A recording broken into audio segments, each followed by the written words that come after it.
Châtiment de ceux qui pratiquent l'excision. 1. Il n'existe aucune punition nominative dans les textes, mais un jugement général très grave.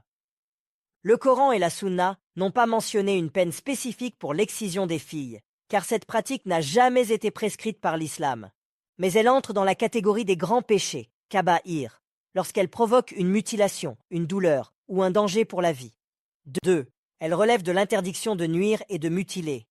Le prophète a dit « Allah maudit ceux qui mutilent », rapporté par Al-Bukhari dans Al-Adab al-Mufrad et par Ahmad. Et il a dit encore « Il ne faut ni se nuire, ni nuire à autrui ». Une hadith authentique, Ibn Majah, Ahmad. Celui qui coupe, mutile ou blesse une fille sans droit légitime tombe donc dans un acte maudit et interdit par Dieu. 3. Atteinte à l'amana et aux droits d'autrui. Le corps de l'enfant est une amana, dépôt, confié par Allah à ses parents. L'excision constitue une trahison de cette confiance et une atteinte aux droits d'autrui. Allah dit « Quiconque tue une âme sans qu'elle ait tué ou semé la corruption sur terre, c'est comme s'il avait tué toute l'humanité. » Al-Maïda 5.32. Même si l'enfant ne meurt pas, le principe de ne pas causer un mal corporel injustifié est violé. Et le châtiment divin sera inévitable le jour du jugement dernier. 4. Jugement des juristes musulmans, fuqaha, modernes.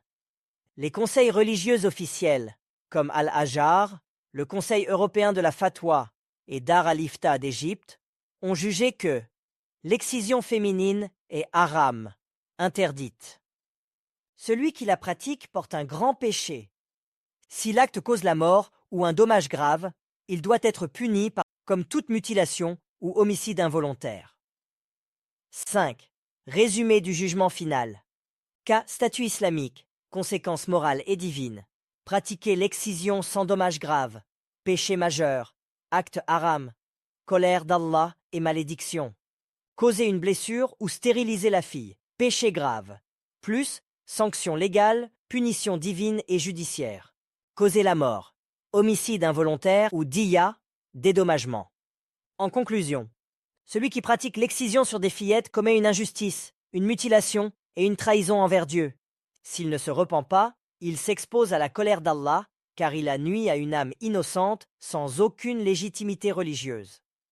Et ne causez pas la corruption sur la terre après qu'elle a été réformée. Al-Araf 756.